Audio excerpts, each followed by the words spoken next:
Good morning and good afternoon and even good evening to everyone. Thank you for joining us today for our new solutions for ultimate patient care webinar presented by one of our key opinion leaders, Dr. Moira Chorak. Before we begin and introduce Dr. Moira Chorak, I'd like to mention that this webinar will be recorded and available on our Henry Schein Orthodontics website at henryscheinortho.com 1 week after today. Also, if you have any questions for Dr. Chorak, we kindly ask that you please submit it through the questions section of the GoToWebinar, which we will receive, and then at the end of the webinar, answer if time allows us. Now, everyone, I would like to introduce you to our distinguished speaker for this webinar, who earned his Bachelor of Arts from the University of Washington in 1995. He went on to graduate from the University of Kentucky College of Dentistry with high distinction in 1999. He then earned his certificate of orthodontics and dental facial orthopedics from the Oregon Health Sciences University in 2001. Throughout his schooling, Dr. Chorak earned numerous honors and awards for his excellence in research and academic achievement, including being a finalist for both American and international patent awards in dental research, and was one of the few students inducted into the National Dental Honor Society by Omicron Kappa Epsilon. He has published articles from the American Association of Dental Research, the Journal of Clinical Virology, and Orthodontic Perspective Innova. Active in the orthodontic community, Dr. Chorak has served as a secretary, vice president, and president of the Washington State Society of Orthodontics. Further, he has lectured on and was a focus group member on self-ligating brackets and class 2 correctors. Let's give a warm welcome to Dr. Mario Chorak. Well, thank you, Ben. Appreciate the introduction. Want to say thank you for everybody who is attending. We got some crazy stuff going on here in Seattle, Washington right now. So I really appreciate you spending some time with me. My kids are out of school now until April 26th. So we're trying to figure things out and trying to figure out how we can keep everybody busy but safe during these crazy times. So first of all, I was asked to give a presentation today on kind of the secrets and sciences that I kind of consider for passive self-ligation. We're going to talk about initially all the tools and resources I learned throughout the years from some incredible orthodontists that kind of guided me to produce great treatment outcomes and in a timely, efficient manner. And then we're going to talk about how the Motion appliance has really changed the way I practice orthodontics in combination with passive self-ligation, the SLX 3D bracket. We're going to go in a little bit more detail to that. First of all, we're going to start off by just basically, so we're going to talk about, so I grew up here on Vashon Island, which is kind of in the Puget Sound area, just about 15 minutes off of Seattle there, down in the little bay there, Quartermaster Harbor. You can only get there by ferry. Went on to the University of Washington where I received my undergraduate degree, right there in the heart of Seattle. And there I met my wonderful wife, Marilyn, who she's been with me for 23 years, will be 24 here in June. And then we traveled to the University of Kentucky in Lexington, Kentucky for dental school. While we were there, the Cats won 2 national championships back in the Patino and Tubby Smith era.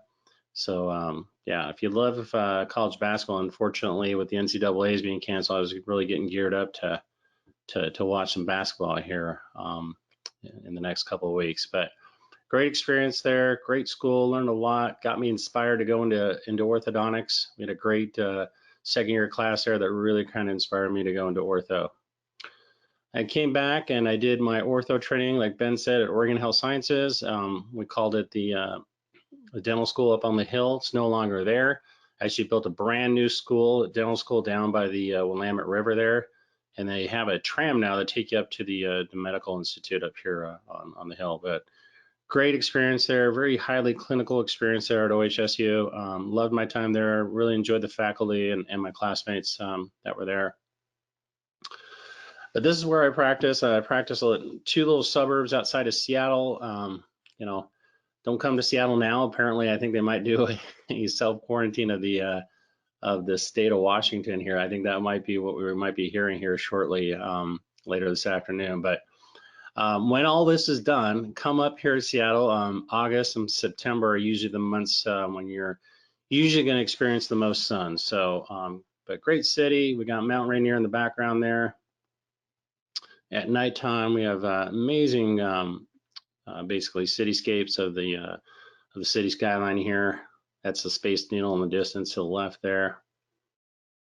And these are my two families here, and I consider these my two families, and basically in the sense of these are basically your two families. My family on the right, that's my wife Marilyn, my son Mason, and Julia. You'll see them a little bit later in the presentation. And this is my orthodontic family on the left here. This is our new office here on Mercer Island. So we've been in this facility now for about 3 years. We're looking at something in the middle of our waiting room that would kind of stand out. So we ended up putting a pretty large fish tank in there, about a 15-foot cylindrical tank there. And it's been a great little icon of the office. We take our real D-band pictures usually in front of it. So it's been great for the kids. Kids love fish, and apparently it's supposed to put everybody at ease. So, but that's kind of our new office now on Mercer Island. These are my two amazing assistants. So Sarah has been with me for about 18 years now, and Jill has been with me. So first of all, we're going to talk a little bit about self-ligation mechanics. Then we're going to talk about the mechanics involved with the 3D motion appliance. I know there are people who are listening who have done both of these, and so I'm just going to give you what I've learned over the years and just how we pair the two together and the concept of better together. So these are the two individuals that really inspired me to start using self-ligation mechanics and self-ligation about 15 years ago. So two of the original pioneers, I believe, of the system. So we have Dr. Damon on the left there, who created the system, and then Dr. Tom Pitts, who has really taught the doctors how to use the system, the intricacies and the secrets behind self-ligation, how to finish your cases. Both gentlemen I hold in high regards. And then we have this gentleman here who, if you never have heard Dr. Carriere speak, very passionate about what he does. He saw some of the pitfalls like I did in some of the bracket designs, and he, with Henry Schein, kind of started the process of developing a new passive self-ligation system, the SLX bracket. And that, in combination with the Motion 3D appliance, has really created some game changers in our office, and I believe in the orthodontic industry. So when we talk about self-ligation mechanics, we're going to talk about the use of simultaneous mechanics rather than sequential mechanics. And what I mean by that is when we look at aligning the teeth, leveling the bite, AP correction, smile arc correction, transverse arch development, finishing, when you look at with self-ligation, all of those things you're looking at the initial bonding appointment. So all the things that we look at as far as AP correction, and you'll see that with Sagittal First. But when we look at smile arc creation, where we're placing the brackets, are we inverting brackets? Transverse development, are we placing the brackets in the posterior teeth to give us that nice development? And then when we look at the finishing, we always have to think about where we want to place those teeth, where we want those teeth to line up at the end of orthodontic treatment, but we're placing the brackets in a position at the beginning of the treatment to give us that final outcome. So we've heard of this little acronym, this PRACM acronym. So it's basically progress, reposition, access, case management. So about 6-month procedure, usually about that 4th appointment, we'll take a progress panel just to evaluate repositioning, see if we need to do any repos, any repositioning brackets, but we'll also assess the case management. Are we proceeding on extraction? Are we looking at the axial inclination of the incisors? All these things, are we getting, too much proclination that initially we were borderline extraction, non-extraction? So we're assessing all those things, seeing how all those things play in it, and then we're adjusting our case management if need be. So these, I believe, the 14 keys to case management are really key. I review these case management keys usually once every couple of weeks at the beginning of the week, just to see if I'm following all this protocol. So I love this quote from Aristotle: "We are what we repeatedly do. Excellence then is not an act, but a habit." I truly believe in that. We always shoot for 100%. We always shoot for excellence. We always try our best, and there are always certain factors that don't allow us to get there, but at least we're trying to get there. So when we look at key number one, positive and negative coronoplasty. So when we're looking at that, we're looking at the teeth. Are they, are they worn? Do we need to do some initial buildups to place the brackets in the correct position to give us the desired outcome? Or do we have very large tips of canines where we need to actually go in there and do some enamelplasty and reduce those so we get the brackets in the correct relationship to give us that canine guidance and also give us a correct torque on those teeth. Smile arc protection, we've all heard this. I believe in passive self-ligation. When we look at that, we're looking at basically the slot of the first bicuspid, and when we were to draw an imaginary line out to the central incisor, that should be at that same level. And we'll take a look at some of the patients when we go into there, and we'll kind of see those things. Torque selection. So sometimes you'll hear doctors talking about inverting brackets, when to do that, when to invert brackets, maybe 2 to 2 on the anterior. We'll talk about all those things. Early light, short elastics. You'll see there, when to do that. Why are we doing that? We'll talk about those things. My biggest thing that I see from doctors who are attempting to use self-ligation and have difficulty, this is the primary reason, is we're not disarticulating the bite. So we're not using bite turbos or occlusal pads to help the effectiveness of the light rubber bands when we're doing that. But I also believe disarticulating the bite, you'll see in a future slide here, that gives us kind of starting the engine of the passive self-ligation system. We need to disarticulate the bite to have these wires work properly. And then if we look at arch wire selection, we're talking about controlling the axial inclination, when to use certain wires. We'll talk about how the SLX bracket, how it's kind of incorporated and really reduce the inventory of wires that we need. Look at 7, patient motivation. So this is a very, very, very big thing in our office now that we're using the Carriere Motion appliance. And motivation is everything with these young kids. That's one thing I love about the Motion appliances. We're doing these huge bite corrections initially when the patient is most highly motivated.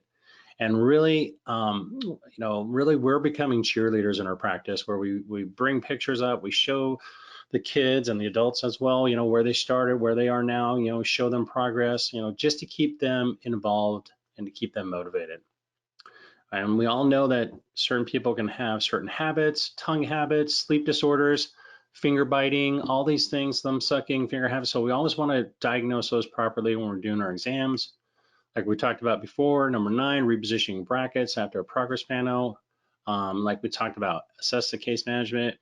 At that point in time, if we have a borderline case that was extraction, non-extraction, and I tell this to the parents, is that, if we look at that and we love how things are moving, let's keep moving that same direction. But if we feel like we're getting too much proclination, then, we can always take teeth out. I always tell that to parents, there's always a time to take teeth out, and that's a great time to assess that situation.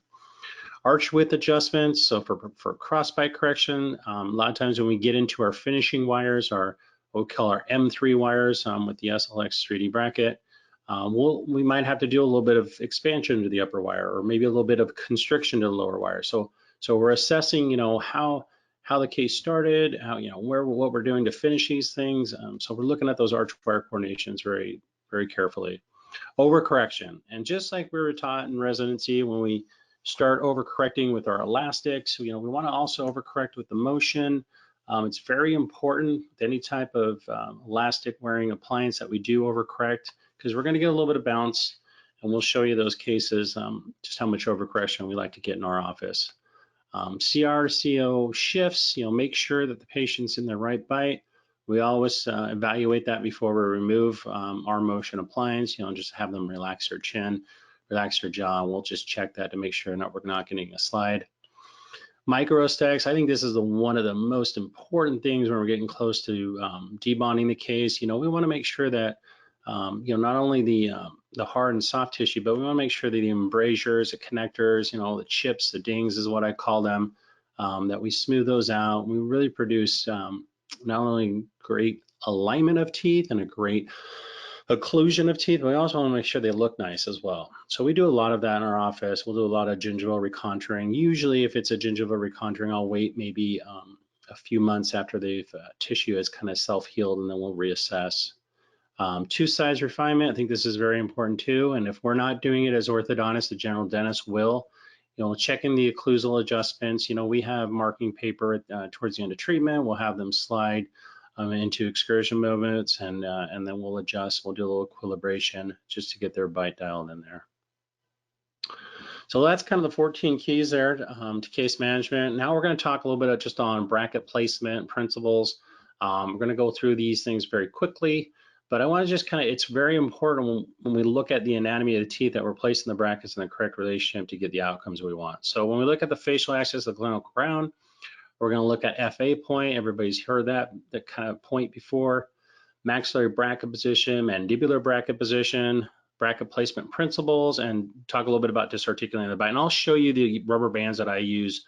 I thought that was very important. I added that into this presentation so we all kind of have an idea of what elastics I'm using, once we're out of motion and when we're into the SLX 3D brackets, how we're getting these bites to kind of dial in there. So when we look at the facial axis of the clinical crown, what we're going to look at here is basically it's a line, except for the molars. It's the most prominent portion of the central lobe. So when we look at that, I think a really good guide is if you look at the gingival aspect of the tooth, if you were to bisect that, and draw the line all the way up, that's usually going to give you the facial axis of the clinical crown. We look at the buccal groove. You see the buccal groove basically separates the two halves of the teeth there. And then if we take a look, we're going to look at basically the FA point. So the FA point is it's the point on the axis there that separates the gingival half from the occlusal half. And that's what we call the FA point. So when we look at first molar placement, when we look at the upper, what we're looking at, basically the slot of the bracket should coincide with the FA point. And basically you want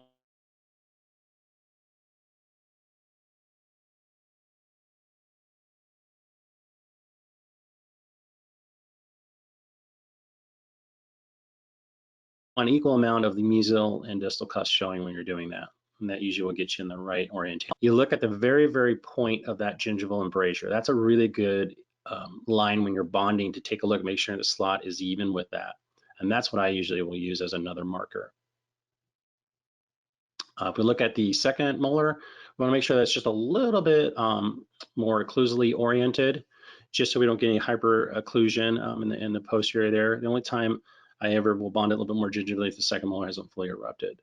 So just, take a look at that. Sometimes on your steep mandibular plane angles, you definitely want to bond them a little bit more occlusally. On your 5s here, basically it should be even with the slot of the 6. We don't have any marginal ridge discrepancies. Same thing, look at the slot of the bracket, should be right at that kind of apex of the gingival embrasure when you're kind of rolling a line that's even with that.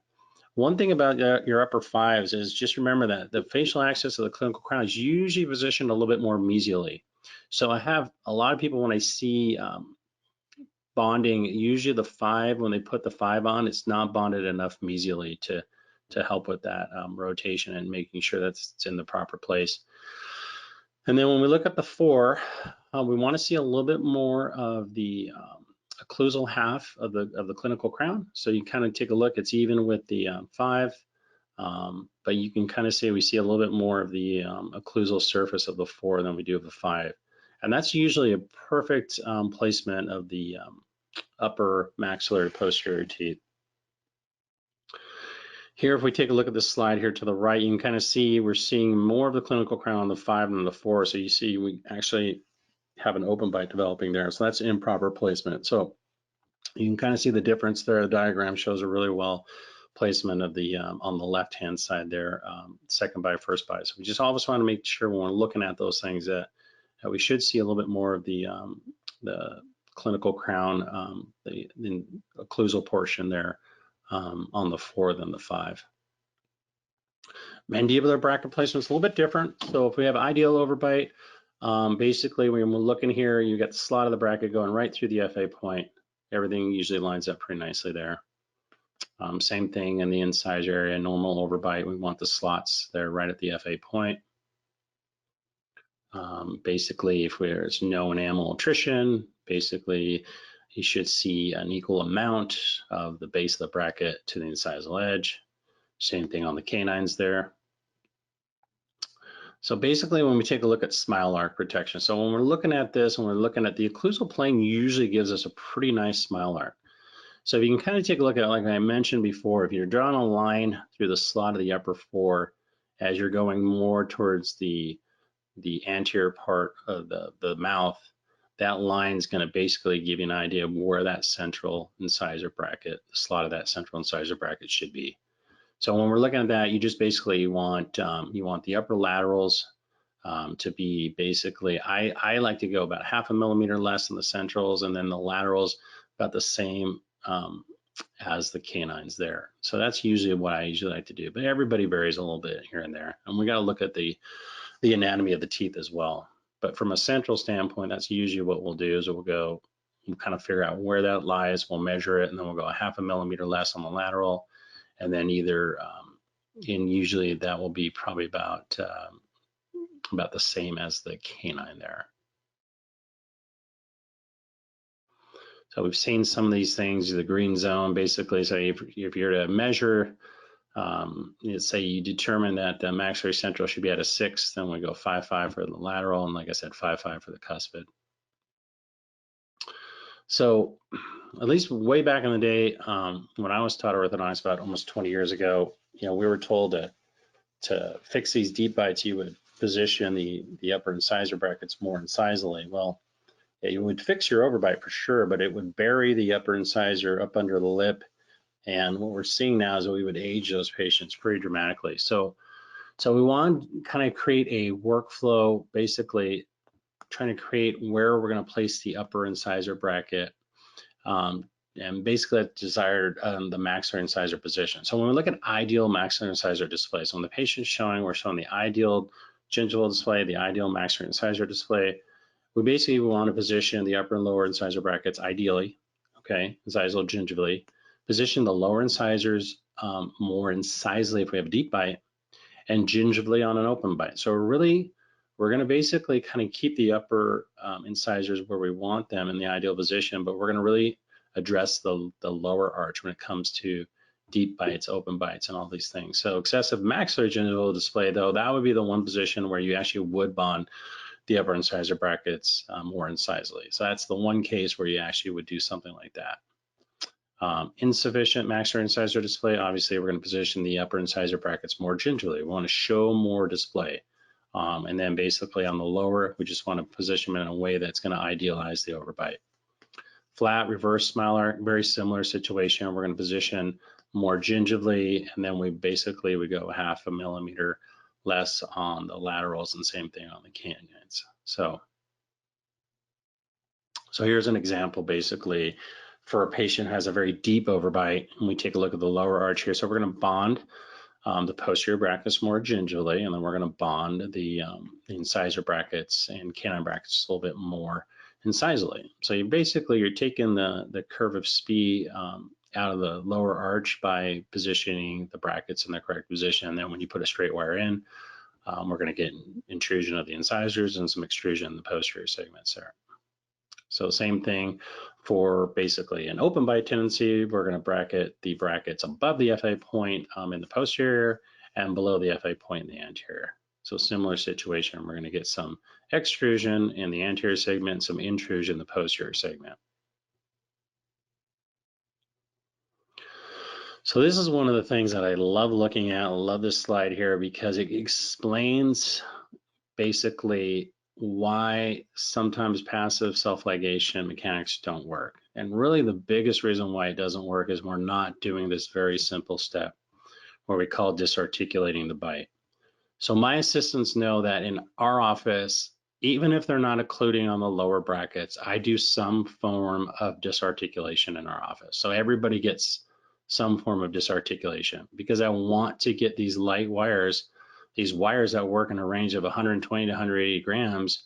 kind of that starting process to get the alignment going. You know, our bite forces, our occlusal forces, you know, they range anywhere from 40 to 50 pounds. So if we're not disarticulating the bite, if we're not creating a little bit of bite opening there, then we're not going to see the movements and the degree of movements and the quickness of the movements that we should see. So disarticulating the bite is very important.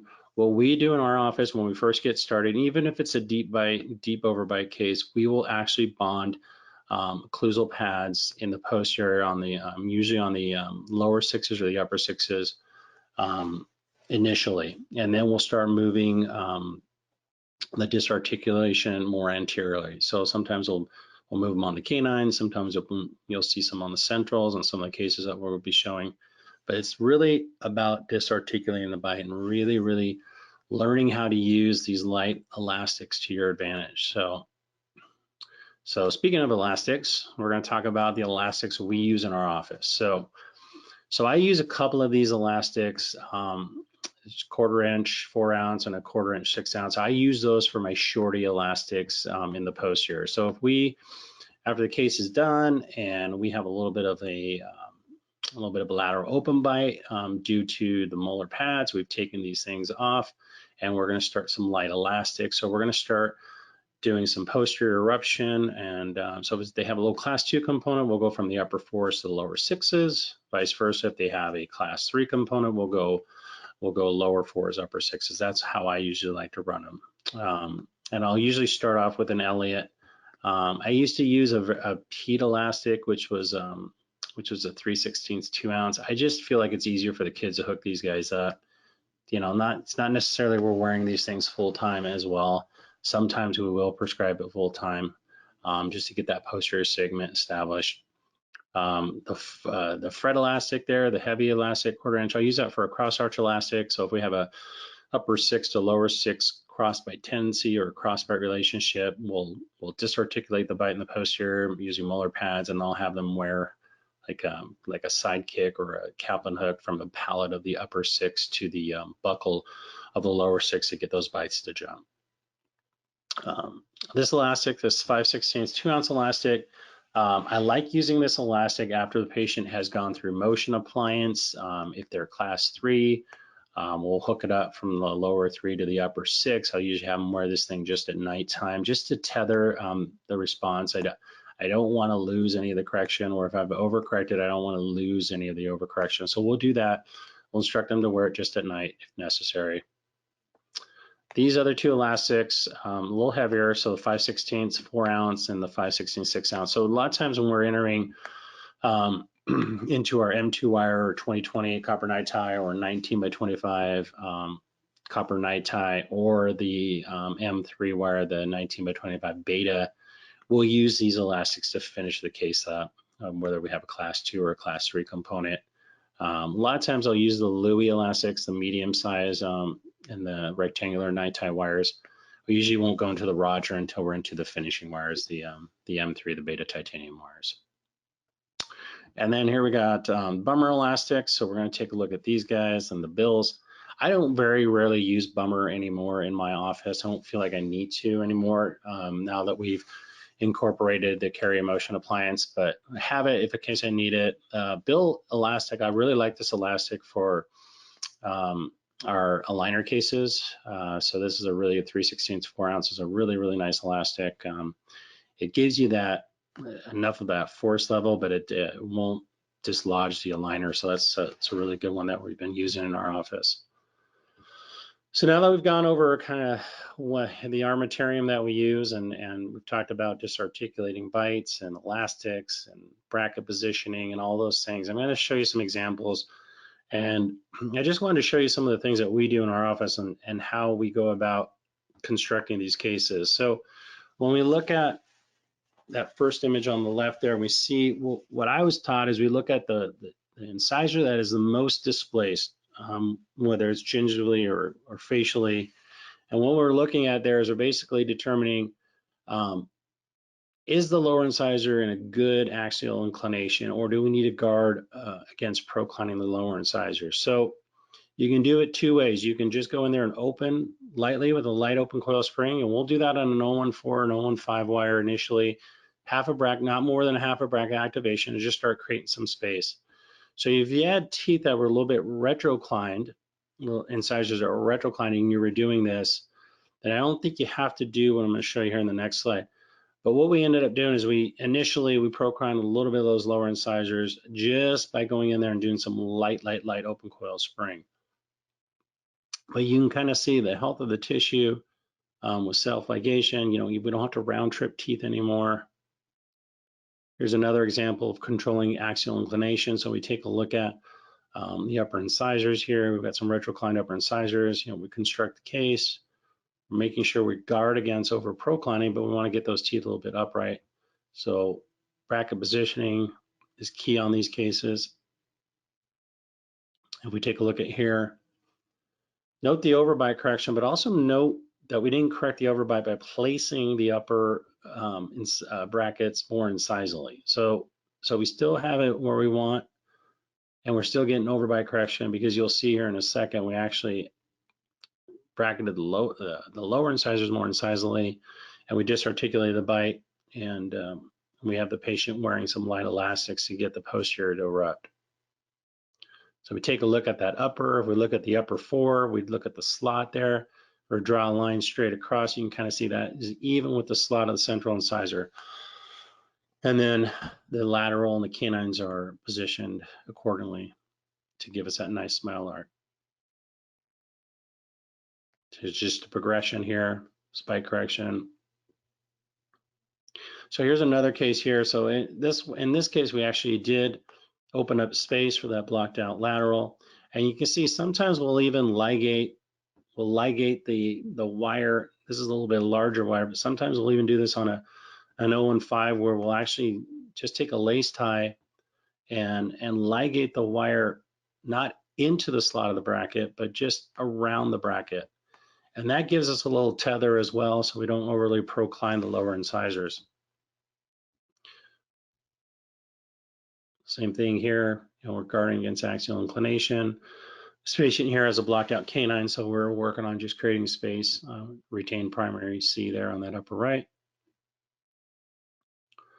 Back at that last slide, notice the arch development that's occurring, and you see this all the time with passive self-ligation. You get a really nice arch, you know, development of the arches when the lateral bone support is there. So this patient, that's always what I'm looking for, is how much lateral bone support do they have? Do they have enough to treat the case non-extraction? You know, those are all the things that we're looking at. We're not growing necessarily new bone, but we're utilizing the bone that's there to our advantage. So we take a look here. So same thing, things are lining up. Upper four, the slot of the bracket of the upper four in line with the central there. Here's another patient here, upper twos in crossbite. I wanted to show you this slide because this is the time when I like to invert a bracket, just because I like to bring the root actually facially and not have to do a huge root bend, a huge torquing bend at the end of treatment to get that in a correct spatial relationship. So we take a look at here. We're going to do some disarticulation in the posterior. We're going to make sure that we don't bracket those brackets too incisally. We want to make sure that you'll see here that I bracket them actually fairly gingivally. And on her case, I didn't like the proclination on those upper centrals as well. So I actually inverted 2 to 2 on her. But you can kind of see just in 6 weeks, you know, by disarticulating the bite, we got the bite to actually jump on her. And now we've got, just in a very, very light wire, you know, we've got that crossbite corrected. And then you kind of see here, you know, we're guarding her smile arc. We don't want to overly intrude on her. Another similar situation here, we have minimal gingival display upon smiling. So you'll see here how far gingivally I bracketed these brackets, and especially for these blocked out canines. This is before I was using Motion Appliance. I just want to kind of show you what we can do from a spatial relationship and a space creating relationship if we're doing it, if we're guarding against putting too much open coil spring here. So what we ended up doing here is we inverted 2 to 2. We bonded very gingerly because I really wanted to control those axial inclinations as we're making space for those canines. That's what we do. If we want a little rotation of the upper sixes and we want to kind of just work on maybe getting a little distalization mechanics there, what we'll do is we'll leave the wire a little bit long distally to the sixes. And we've got some open coil, not more than a half a bracket, creating room for the upper fives and then creating room for the upper threes. So we do very light activation. As that molar rotates, it may start to may have that wire getting short in the posterior. So we just need to kind of reassess that. A lot of times I'll use a, sometimes I'll use like a 19 by 25 copper night tie with this, with what we're doing here. Sometimes even a 17 by 25 copper night tie. I don't like to necessarily use pre-torqued wires because I just think inverting the bracket's a little easier and it reduces the amount of inventory that you have to keep. But here you kind of see the upper twos kind of in that crossbite tendency and the threes are blocked out. So you can see where we are here right now. So I probably could have even bracketed those incisor brackets a little bit more gingivally. And that's kind of what I'm looking at right now to get what we needed to get here. But you can kind of see we're making progress. The threes are incorporated, the fives are coming in. He's a little class 3 in the posterior. We're going to work on that with some elastics. And I think I did actually get a repositioning appointment on him. I think we repoed 3 to 3 on top just to get a little bit more, gingival expression. Max just finished his treatment here last week, so I'll get some progress pictures here next time we give this presentation. But you can kind of see we've really guarded the axial inclination, and that's really just from bracket placement. Sometimes what we talked about, inverting brackets will give us that desired outcome. You can kind of see we got literally all the teeth now in, so he's looking good. I don't know how you guys handle teeth that are rotated at 180 degrees, but I usually will just kind of place the palatal cusp buccally and we'll leave the buccal part palatally. So that's kind of how we handle Max and fit in there great. So you can kind of see we've really, from the time that he started to where he is now, really changed that. And like I said, I know we repoed him 3 to 3 to get that canine socked in and actually get a little bit more incisor display. So we've got more tooth there to play with, which is great. So this is a case that I just wanted to share with you, case that transferred into my office. And I know we always have challenging cases, and when I look at this case, I think it's very challenging from a whole bunch of different standpoints. But one, you have, it's like you got a posterior crossbite present there initially. Obviously, you got midline discrepancies, you got class 3 profile and a class 3 malocclusion. And you've got very, very, very severely proclined teeth on the upper arch that you can see, and you have crowding. But the biggest thing that I see here is you have literally no lateral bone support to play with here. So when I see cases like this, and I didn't have the patient's headphone, but when I see cases like this, I think of there's just no way I'm going to make this case any better by not taking teeth out. Sometimes passive self-ligation users, they get beat up because they call them non-extractionists. Well, if a patient like this presents in your office, believe me, there are times to extract teeth. And I would have definitely taken teeth out on this because these were his beginning records. The next picture I'm going to show you is where he came into my office. So this is where he appeared in my office. So you can see just by putting brackets on, disregarding axial inclination, disregarding the lateral bone support, this is what can happen with passive self-ligation in a hurry. If you're just going to go slap brackets on and not follow protocols on passive self-ligation, you're going to turn a case that, and I believe that should have been extracted to where you didn't have to round trip the teeth, to a case like this where you need 4 bicuspids out and some serious anchorage in the posterior to upright these teeth. So he wasn't very happy to hear that, but that's what I suggested. And that's the problems with not learning how to use self-ligation mechanics properly is you can get cases like this. So I hope the things that I give you here, and I'm going to show you some cases where you know, give you all the pearls that I know that I've learned, how we don't do something like this, but we do something like I'm going to show you here in the next slide. So, because it's my daughter, we're going to see how I treated her. So I'm going to give you a little scoop on Henry Schein Orthodontics, and I'm really sad because I was going to give a 4-hour presentation on self-ligation mechanics at the symposium, and if you guys haven't heard yet, they actually canceled that event. So I'm going to show you what the brackets, how they're made. You're going to see a little video here, and then we're going to kind of go into detail on what I love about the SLX 3D bracket. Henry Schein is validating themselves as a company to me and as a partner in my practice simply because they're willing to improve something that's doing very well already. And not only are they doing the SLX 3D system in metal, they're also proposing that they're going to do it in porcelain. Every one of my problems in my practice because I haven't had a really good passive self-ligation system to offer that's in a clear ceramic system. So one of the amazing things about the SLX 3D is the manufacturing tolerances are unbelievable. Metal bracket and the ceramic bracket have been manufactured at the same tolerances, and engineers have spent a lot of time verifying and validating that, so that if a patient decides that they want an aesthetic option, we don't have to compromise treatment results in order to achieve it.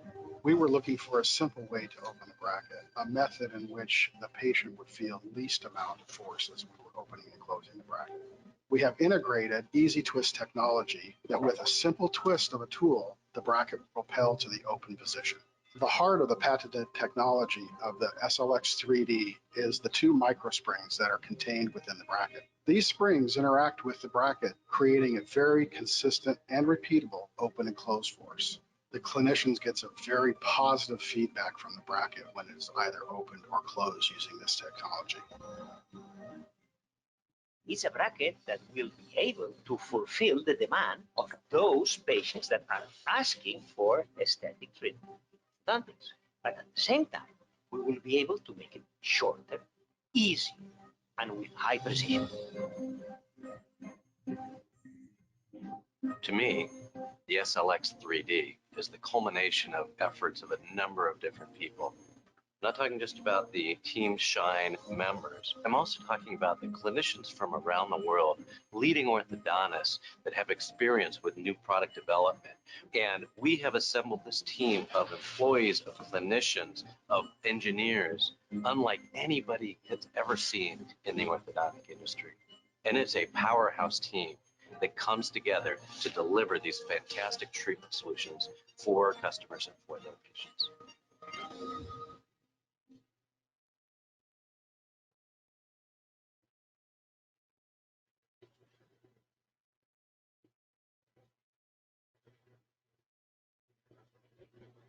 Well, I hope that came through. I did not hear any audio on my end, so I hope you guys got some audio there. But we're going to talk, I'm just going to burn through these a little bit quicker, some of the reasons why I am now exclusively using these 2 brackets in my office, and to show you from a design standpoint why I think it's the best one out there. First of all, we're going to look at the actual bracket. Some of the biggest things that I like is their redesign on their new bracket. It's very smooth, smoothest bracket I've seen out there.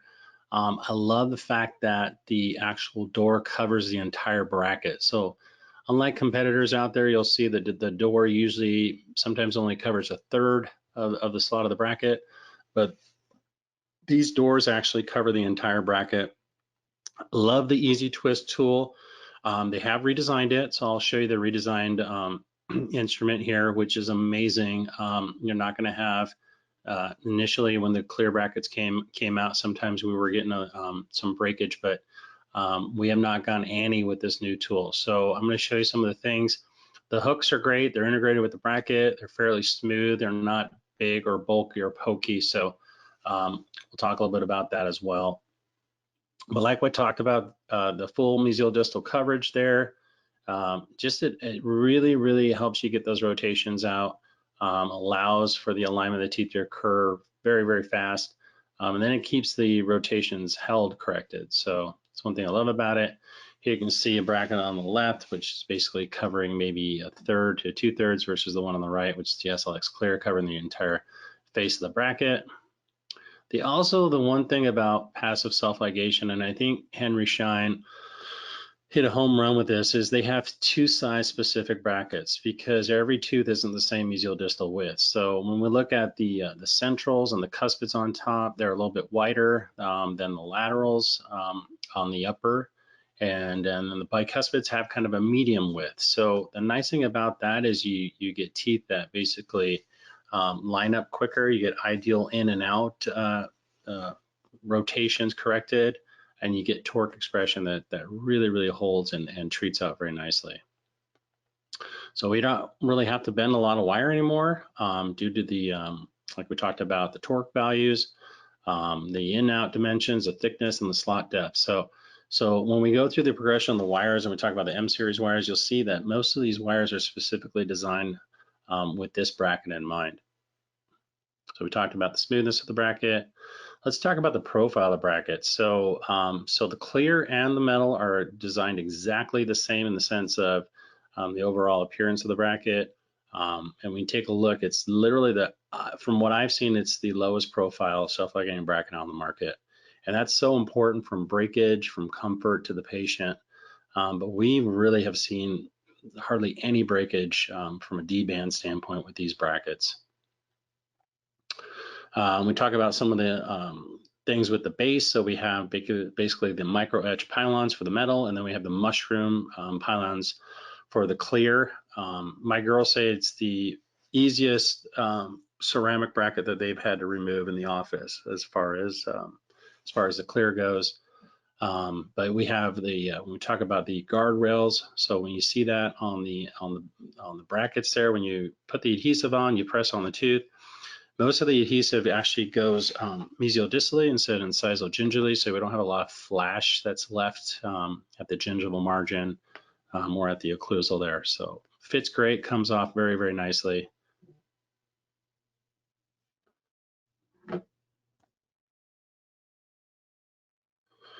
So when we take a look at here, we got the hooks. You can kind of see designed for comfort.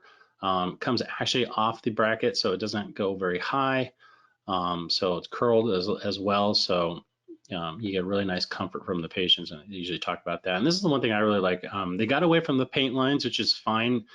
I'm okay with that, but they still have the horizontal and the vertical marks. And basically, when you look at those two lines, when they meet, that's where the FA point is. So two very distinct lines. Also with the clears, if you have difficulty seeing that, if you look at the mesial and distal wings of the bracket, that will also sight you down the FA, this facial axis of the clinical crown, and then just look at the middle part of the bracket will give you that where that FA point is. Talk about the twists. We're talking about no pulling. Originally came out with this instrument here, but now we're moving to this one on the right, which is autoclavable. It has a little metal tip, and you can use this in the clear and in the silver. I've tried it in both. It works fantastically well, but this is what we're not going to have anymore. We're not going to have the instrument going into the slot of the bracket. So we have this little metal tip. Yeah, the instrument won't be able to get into the slot of the bracket, just the tip. And as you push the tip there, you just do the twist, and then all of a sudden the door pops open. So no more being able to get in there and dislodge doors or anything like that. So fantastic generation. Mark Payne and the crew down there did a wonderful job of giving us an instrument that is now working beautifully. People ask, can you have colored ties with the SLX 3D since it's such a low profile bracket? And absolutely. The ties that we really like to use are the safety ties that you see on the left there. Henry Schein has these. I think it's ortho organizers there. You can get your catalogs, but they come in all different multicolors. We are placing these on our patients if they want colors. We only do colors 3 to 3 on the upper if they want it. And then they do have a continuous chain, which has been working great in our office. We use this one. If you do want colored chain, I recommend the continuous Rocky Mountain chain. And I do believe ortho organizers are working on their color chain as well. And as soon as that comes out, I'm going to get that because it's fantastic chain. We're really liking it. these are how the brackets come, and they come in totally different. You can get them in sticks of 10 with the metal, or they come in these individual kits. And just like we talked about, some of the reasons I really love it: profile of the bracket, 2 size specific. I love the vertical and horizontal hashes of the bracket. Just a really nice design. Here they are in the clear. And just like we talked about, some of the biggest differences I've seen with other self-ligating brackets is, it's a lot of the other companies out there, either the slot size is too big, the mesial and distal dimensions are all the same, the teeth aren't all the same. The profile on some of these self-ligating brackets are very high. With the SLX 3D, it's very low. And the base of the bracket just seems to fit the teeth very, very nicely. So we're going to talk about wire sequencing. And when we take a look at that, today there's so many wires to choose from. Everybody's looking for a system, which sequence to follow. So many wires out there. One thing I like about is there's really no guesswork when you're using the Motion appliance. You use a Force 1 or Force 2. That's pretty easy to remember. And same thing with the SLX 3D brackets. When we're talking about why the M-Series wires are a perfect match, they specifically designed the wire to fit in the slot of the bracket. So you get accurate, predictable torque expression, and you get ideal tooth positioning and alignment and leveling of the arches there. So we're going to talk about the wire sequencing. These numbers are thrown out there: 3 to 6 months, 8 to 10 months. There's so much variability with treatment timings, but I will say it's produced the concept of sagittal first incorporation with the SLX 3D and the wires has really reduced the amount of treatment time, but also just being more efficient, being more predictable, having everybody in the office know kind of which wires and what sequencing is used. It just created a very, very nice seamless system in our office. So here we have the M1 wire, which is an 015 copper nitai. We got the M2 wire, which is a 2020, and the M3 wire, which is a 19 by 25 beta titanium. Now there are some other wires that sometimes we'll incorporate. Usually the 2020 to the 19 by 25 beta might be a little bit of a big jump, so we'll use what's called an M5 wire, which is a 19 by 25 copper nitai. And here are the different wires here. So sometimes this is the M series is what we see up top there. Optional wires, we have an M1 wire or M15 wire, which is an 018. So sometimes we just don't get all the rotations worked out in that 015. Sometimes we need to engage the 7s. We may have a little bit longer span there. So sometimes we'll use that 018 and then the 19 by 25 copper nitai. I recommend this wire for any of the ceramic brackets before you go into your beta titanium wire. And I don't necessarily need this, but sometimes maybe you need to get a little bit of arch expansion. You're just not able to get it with that M3 wire. Sometimes you might need a stainless steel wire as well. So these are the different wires that we talked about here. Talked about inventory management, office communication, and just having a protocol in your office, to make you more efficient, more standardized. And these are the different wires that I use in my office. So we'll use an 015, sometimes we'll use an 018, 2020, 19 by 25 copper nitai, and then a beta titanium. So space closure with passive self-ligation. So I like a lot of the doctors, other doctors out there like to consolidate the anterior spacing. And then once you get the anterior spacing consolidated, a couple different ways to close the posterior spacing. You can do what Dr. Carriere does, where he ligates from the 6 up to the 3. He doesn't like to put chain on his 6 because he feels like once he's got that class 1 platform established, he doesn't want to derotate the molar. So he'll run a chain from the 5-4 and then up to the crimpable hook on the wire. I've tried it this way and it works really well. You can chain 7 to 7 or 6 to 6, just personal preference. Sometimes we'll just make sure we back it up with an elastic if we feel like we're getting over rotation molar. But this is one way to do it for sure. You kind of see now that he's closed that space there. Looks really, really nice. So this case here, we're gonna get into some cases. We're gonna go pretty hard and heavy here.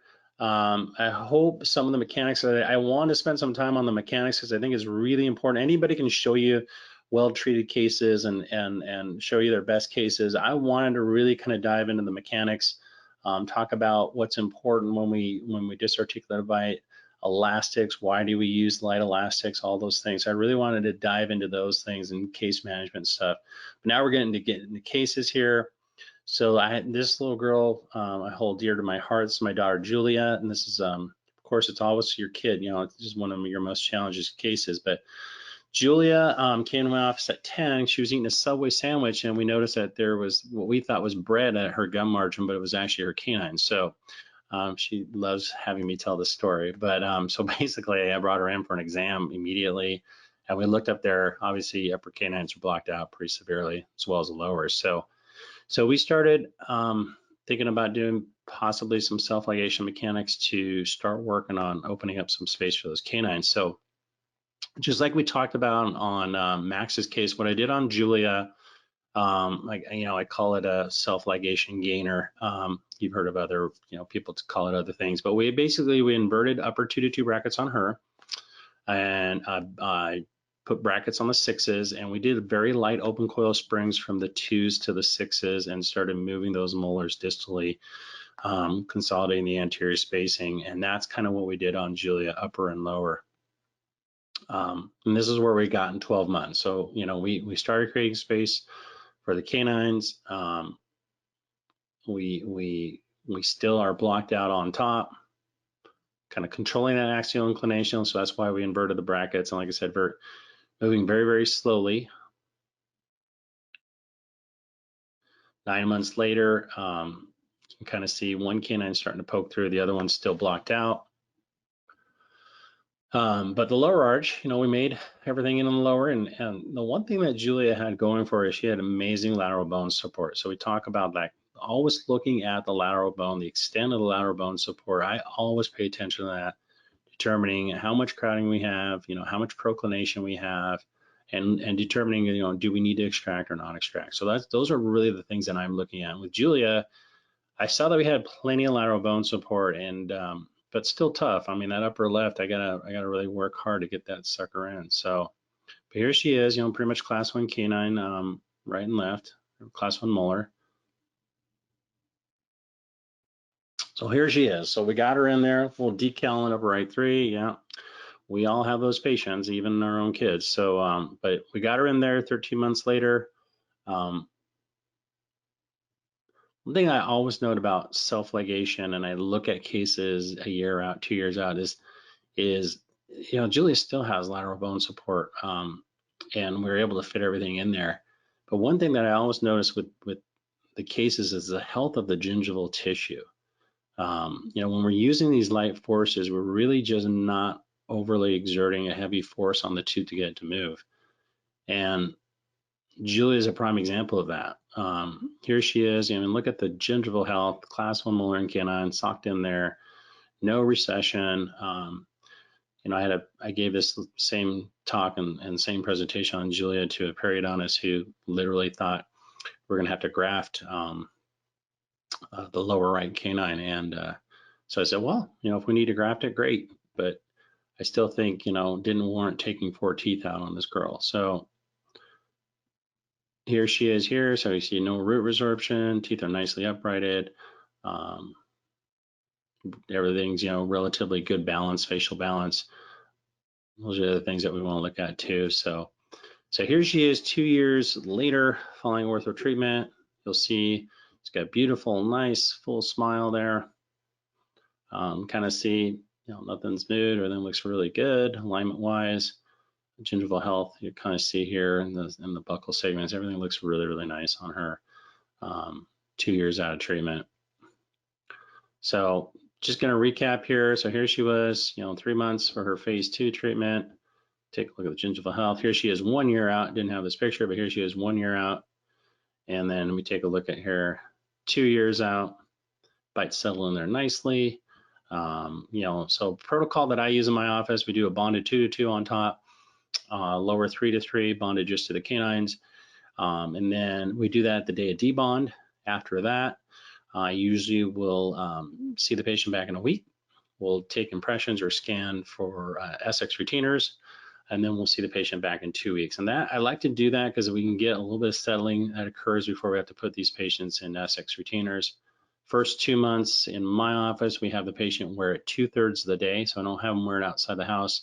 They come home from school activities or come home from school. We have them place it in there, wear it after dinner and sleep in it. After 2 months, I have them wear it every night. And then after the year, we have a talk. Patients want to take the retainer out. Then basically what we will do is if the patient takes wants the upper bond or retainer removed, then we'll remove it and put them in an upper Essex retainer. So we follow our patients for a year. So we do a 2-month, 3-month, and a 6-month check. Here's Julia, 3 years out. Everything's still looking great. This kid's a great patient. She wears her clear retainers now probably, I would say once. She probably wears it like twice a week at nighttime, 2 or 3 times, yeah, somewhere around there. So they still fit great. So I wanted to show that case because I really wanted to show people that you're not dehiscing roots, you're not creating a bunch of recession, especially if you go slow and you'll learn how to use the mechanics correctly. 4 years out of treatment, she looks amazing. So here's another case. Patient comes in. Patient literally brought her son in for an exam, but I looked at this patient and I said, you know, would you like to go through treatment? She had Invisalign, wasn't a very good wearer of her appliance, and said that she wanted something aesthetic, but she only wanted to be in them for 12 months. So I had the SLX 3D clear bracket going, and I asked her as I go, well, I'll go as fast as I can. And she's like, she held me to it. This is an ENT doctor, very, very opinionated, and we just kind of went at it and tried to give her the best result we could. So this is where we started with her. You know, we've got class 1, canine and molar. Obviously, we got procline incisors. So what I ended up doing is I inverted the centrals on her, and basically we started just lining things up. The one thing you saw in her initial picture, I actually ended up opening space for those blocked out incisors on the lower. I just did not bracket her straight from the get-go. And then we laced back. I wanted to control her lower incisor inclination. But you can kind of see how the teeth are lining up here, you know, really taking advantage of her lateral bone support. This woman's got a ton of bone support and really didn't like her narrow arches or narrow smile. What I did for her too, since she had that incisal chip, I did a little bit of composite bonding on those centrals just to make that look really nice for her. Once we started lining up the teeth, you could actually see the chip a little bit more prominently. But here she is. Just to give you a recap, remember where she started. Here she is 6 months into SLX 3D, and here she is finished 12 months later. So fast, easy, effective. I kind of say that, you know, in roundabout terms, but literally just moving through the wires. You know, for Lisa, we basically went 015. I think I did do an 018 just for the ceramic, 2020, 19 by 25, and then got her into finishing wire, 19 by 25 beta. But she's got nice broad arches for him. You know, we really kind of worked on controlling axial inclination. She's super happy. Loves the composite that we did for her, and you know, has referred several patients to our office. So now we're going to talk a little bit about motion. I just wanted to kind of show those first 2 cases, and we're really going to dive into the SLX 3D bracket after this. So basically, the biomechanics with the motion appliance. The one reason why I really, really, really love this appliance is you go after patients when they're most motivated, most cooperative, and most compliant. You know, versus at the end of treatment where you're trying to really get that last millimeter of correction and they're just burnt out, they're done with it, not cooperative, not compliant, hygiene's, you know, becoming an issue. So I love going after the hardest part of their malocclusion right from the beginning. And when we look at what we're doing, so, you know, when we have cases that have excess overbite, crowding, rotated molars, you know, what we see here in our office, and we'll see this as quickly as a first appointment. Sometimes it takes a second appointment, but we'll see, you know, molars rotating distally and uprighting. We'll see the premolars moving, you know, and translating posteriorly. We'll see spacing between the incisors, so we get that interceptal spaces occurring between the incisors. And we'll take cases that normally would have been extraction cases and make them non-extraction cases. So these are some of the things that you should see. You should see this in one appointment if you have the patient changing their rubber bands regularly. And what we do in our office for adolescent patients, we have our patients changing these at least 4 times a day. So after every major meal, we have them change them after breakfast, lunch, dinner, and right before they go to bed. And we'll usually see this by a correction within 6 weeks. I start off with a force 1 elastic. I always go, if the canines are present, I always go from the 3 to the 6. If the 7s are present, I love to get on the 7s, always for adult patients. For adolescents, the 6s are fine. And we'll go 6 weeks. If we get correction, I'll assess. Sometimes we'll go into that force 2 elastic, that second appointment. But usually in that, we do 6-week intervals. So in that 12 weeks, you might be corrected or overcorrected. And then we'll start taking the patient as a reward. We'll say, okay, you did such a great job. We're going to now have you wear your elastics just at home. So we'll do a 2/3 wear for 1 appointment. And we'll assess to see if we're getting a little bit of bounce to the bite, or if it's staying corrected or overcorrected. And sometime we'll do maybe just nighttime wear for 1 appointment. So on a compliant patient, you're in and out of this for anywhere from probably about 4 to 6 months. If you want a skeletal correction, I usually will go 6 months with those patients. So you can kind of see here, there's been some research as it helps, airway issues. Remember, picture in time, that's what we're looking at here. So that's what we're looking at. I know it helped my son dramatically, who was a snorer, and so we'll show Mason's case here in a little bit. But these are the things that we should see. So, we see, rotational control of the molars, uprighting. I think, having that, having the motion appliance, the bar kind of creates a little bit of a buccal shield, so you do get a little bit of expansion with the appliance. The premolars move distally, but they also move a little bit laterally as well. And then obviously you see the spaces that are created between the 2s and the canines, and sometimes you'll even get spontaneous alignment of the upper incisors. A lot of times on those DIB 2 cases, you'll get uprighting of the incisor. So those are one of the reasons why you really don't need a high torque bracket when it comes to the SLX 3D if you're using motion. But these are the 3 highlights that I like to talk about, the advantages of the motion, and really the time in braces or aligners significantly reduced, and that's super true. And you'll see that here when we show the cases. But I also think the number one most important thing is the patients, they see their overbite, they see their overjet being corrected right at the beginning of treatment when they're most motivated. So they're realizing, the importance of the appliance and the importance of wearing the rubber bands. And we've just seen a huge increase in our annual starts. So same day starts, how we handle those in our office, we patients ready to go, we'll do an initial scan for the appliance. So if we need upper Essex on a class 3 or lower Essex on a class 2, we'll scan for that. I have my local lab who's given me a great deal on manufacturing these. They'll make 2, and plus we have the model. And I tell the parents that, now that we have 3D printing and all that stuff, we have the model on site, so we can keep that while the patient's going through treatment. So if they happen to lose, let's say they lose both their Essex retainers, we have the model, we can make it on site for them. I don't want that to be a deterrent for them not going through treatment and not using this appliance. So that's what we do in our office, and it works out very, very, very well.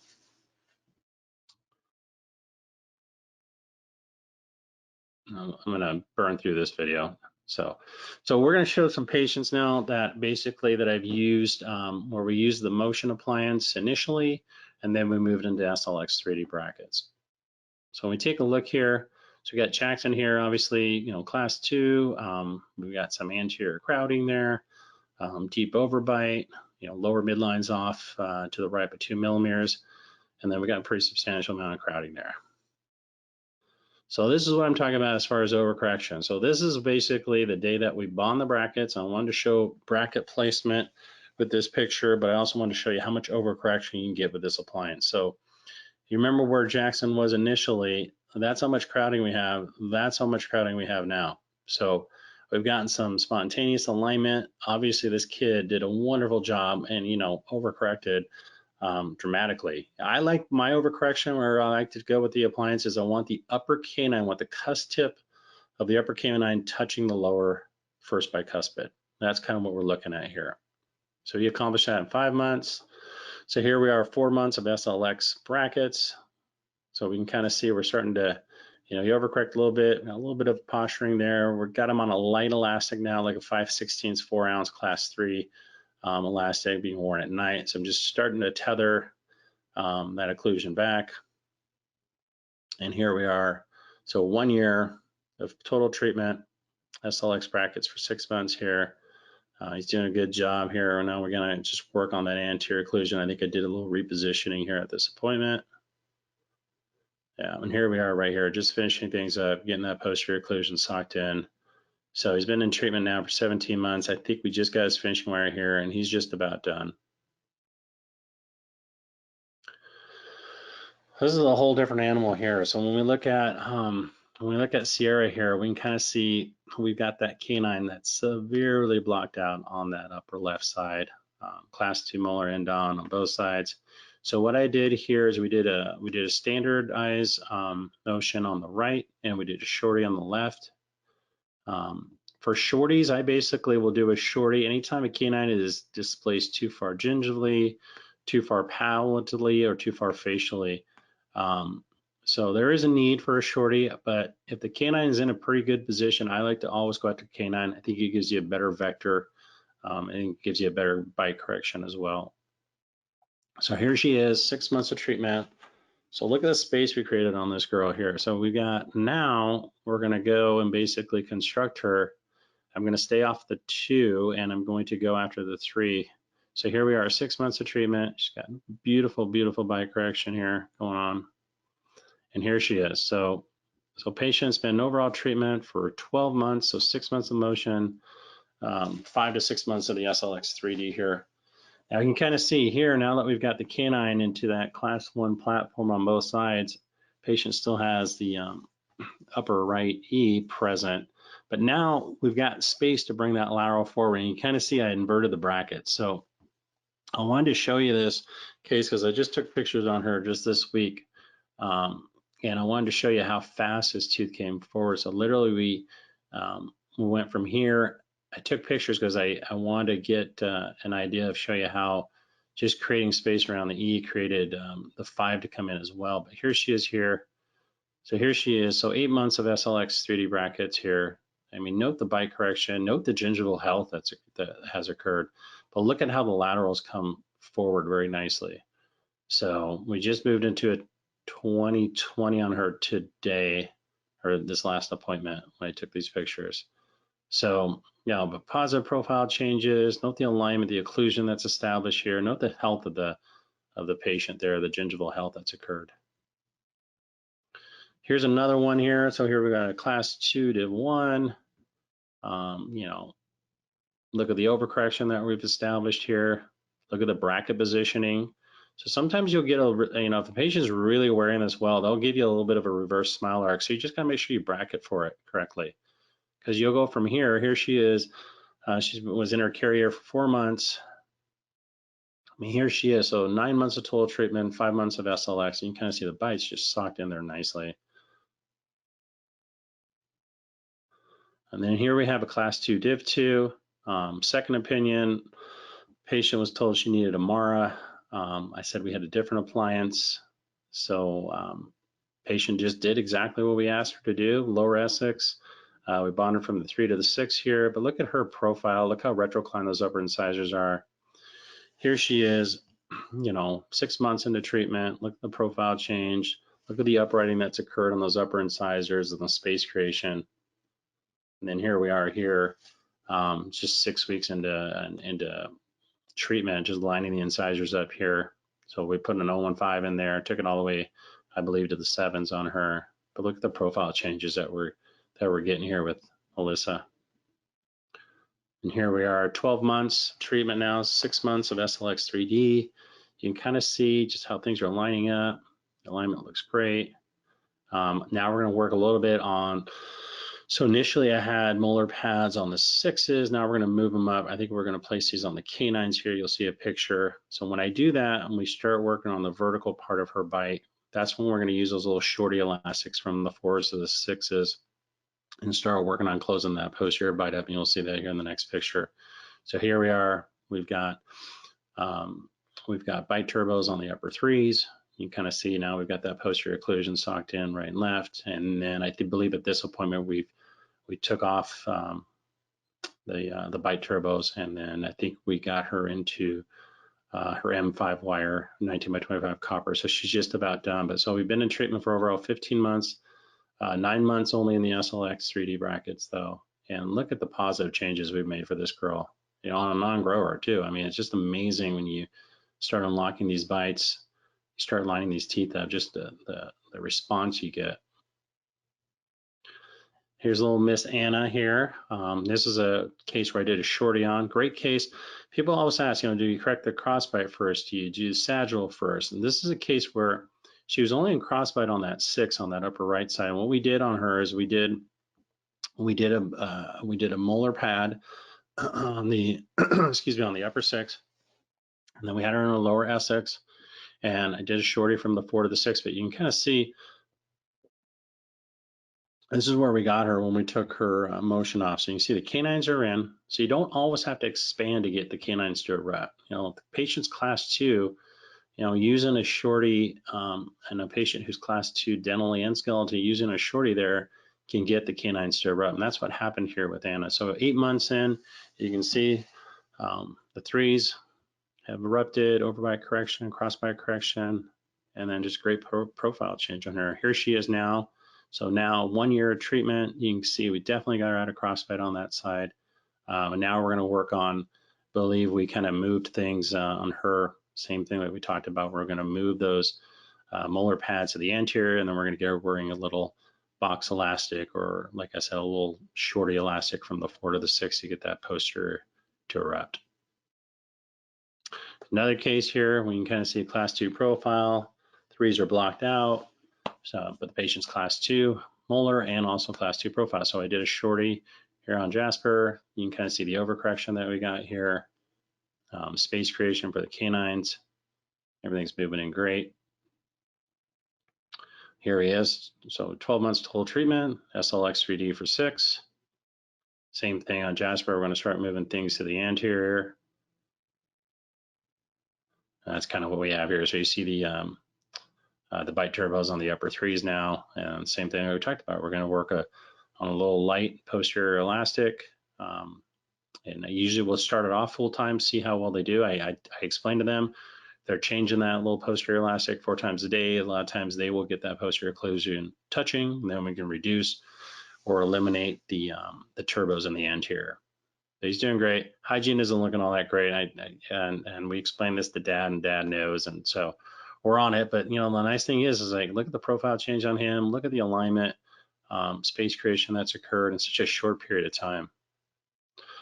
Some class 3s here.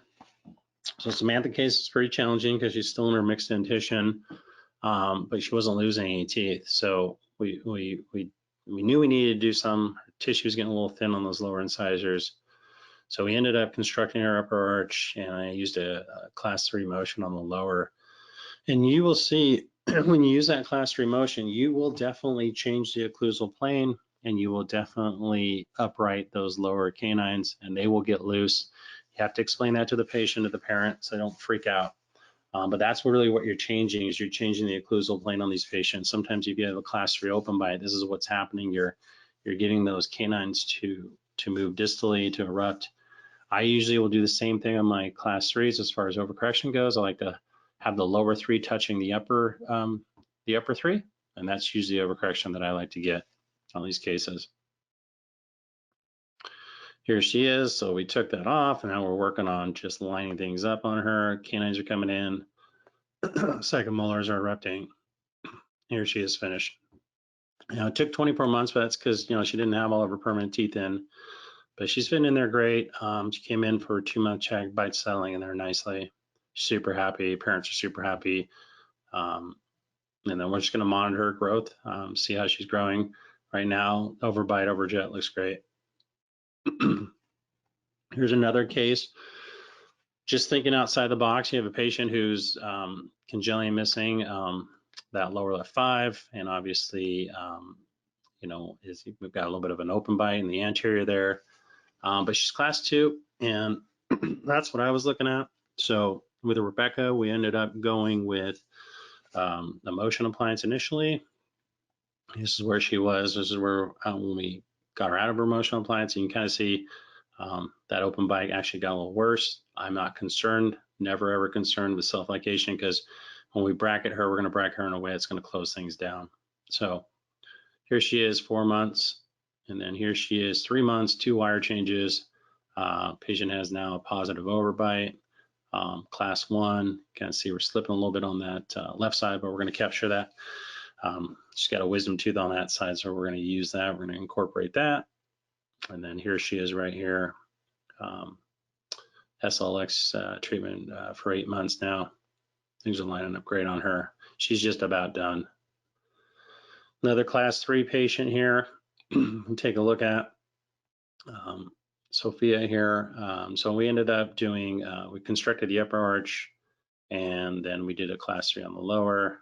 So here she is, 4 months. You kind of see how much those canines will erupt. Here she is 7 months with braces, 4 months in the class 3 motion. Here she is, so finished 18 months, total of 4 months with the class 3 motion, 14 months with the SLX brackets. And here she is 3 months out, so everything's still looking good, dialed in there with that class 1 platform. Another case here, slightly class 2, but did not like the proclination of the incisors and didn't like his excessive overjet there. So we ended up doing a class 2 motion on him. He got lost a little bit. I don't know if they were out of town for a while, but this kid overcorrected tremendously. I have colors on him because I wanted to show that you actually can place colors over these brackets. That was one of the reasons why he has some colors on these. Initially, the first appointment will go without colors, and usually that second appointment, once the wires have started working, we'll tell them that they can have colors. But we always explain colors as a reward system. We also explain colors can slow treatment down a little bit. So a lot of times patients hear, quicker without colors, and they're all on board. But here Matthew is here. So 12 months of total treatment, 6 months of motion. Notice the arch development occurred, reduction of overbite and overjet. He's got a little small over lateral incisors, and he's got some space here to get those aesthetically corrected if need be. And here's another one here, Carson, great patient. Was a little bit class 2 on both sides there. Deep bite, retroclined upper incisors. So here we was, so 6 months of motion, overcorrected him. Here we are in some SLX 3D clear on top, and then we got the 4s and the 5s with the SLXs. But kid, just two really great kids. His family is amazing. Mom was a little skeptical about the motion at first, but when she saw the correction that we were getting on both of her kids, she's been a huge referrer to the practice. But we take a look at, so this is where we finished. So 6 months of motion, 12 months of SLX clear, so 18 months total. But he's socked in there. Nice class 1 canine molar relationship. And these pictures I think were taken right at the day of debond. So I usually will take my pictures about 2 months at that 2-month retainer check, just so the tissue's all healed up. But great patient, did a great job. So I wanted to get through these cases first, because I wanted to show you how we're doing it now in our office with the SLX 3D brackets and the Carriere Motion. So when we look at the incorporation of the two appliances, basically what we've seen, and the incorporation of the M-series wires, we're basically, self-ligation has become much more enjoyable experience for me in particular. But I think my staff would also say they love the way the systems have incorporated, and our patients love it too, because they see, like I said, the hardest part of their bite correction is done initially when they're most motivated. We're seeing an uptick in our starts. And with everything going on right now in today's world, being efficient and effective and making it fast and easy for everybody, that can be very beneficial to everybody involved. So I know we're at the mark at 12:30. I do want to, I want to kind of burn through a couple cases and show you some particularly really difficult class 2 cases. So I'm gonna see if I can get, I'm gonna burn through some of these here. One of the things I just want to show you on this case here is this is what I use to determine where the kid is in their skeletal growth pattern. So have they reached their pre-adolescent growth pattern? So I learned this in my residency years ago. You know, when I first came out, I started using this to determine kind of where kids are in their skeletal growth relationship. So I can give you an idea of when's the best time to use the motion appliance for class 2 correction, but also give you an idea of if the patient has any existing growth left for class 3 correction. So that's kind of what we're looking at there. So we're looking at that CS3, CS4, we're looking at that C2 vertebrae. The superior part of the vertebrae should be flattened, and we should start to see some convexity or concavity on the inferior part. That kind of determines where the kid is in their growth spurt. And then as we get later, you see that those actually enlarge to determine kind of if the patient has stopped growing for class 3 correction. So I use that quite often. I want to get through some of these cases. I want to show you a couple really difficult high angle cases that we've corrected and we've followed. Sebastian's a great kid here. He just came in recently for some follow-up pictures. This kid's a troublemaker. This is my son Mason, but he's a highly let's see, he's a highly motivated kid to do well in sports. We're working on the schooling thing, but he's doing pretty good. But their entire lacrosse season got canceled this spring. I think most of the spring sports have been canceled up here in Seattle, in Pierce, King, and Snohomish County. So we got to find out what we're going to do with these kids for the next 6 weeks while they're out of school, and then figure out what we're going to do sporting wise. But Base was a great patient, did a shorty on him. He grew tremendously. This kid is 6'3", 205 pounds, and he's only 14 years old. So real big kid, but look at the profile changes and the skeletal changes we got with him. Just all on treating him at the right time. We hit him at a perfect time when he was growing.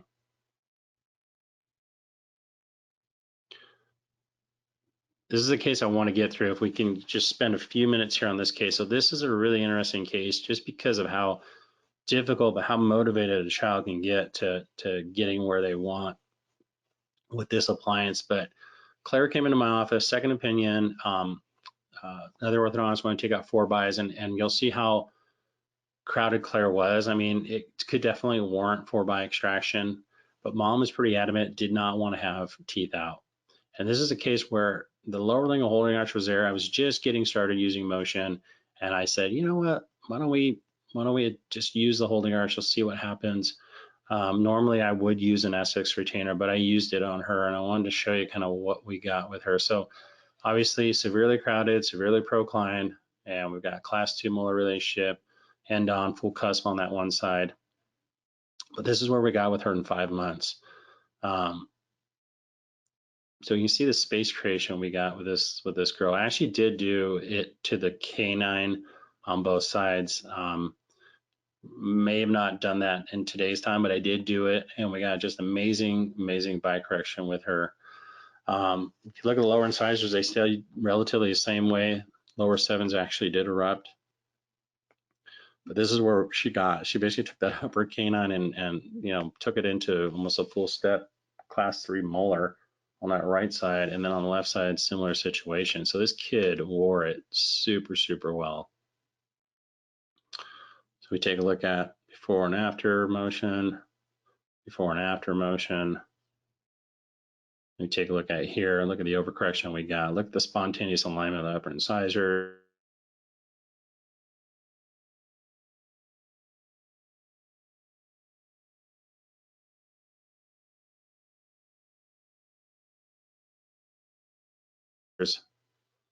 But look at the profile change. Just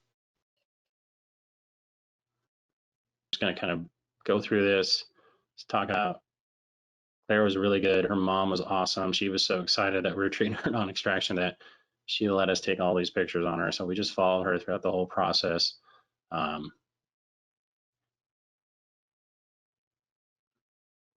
here she is. So 14 months SLX, 9 months of motion, or 14 months total, excuse me, 9 months of motion. 9 months SLX, 6 months motion, yeah.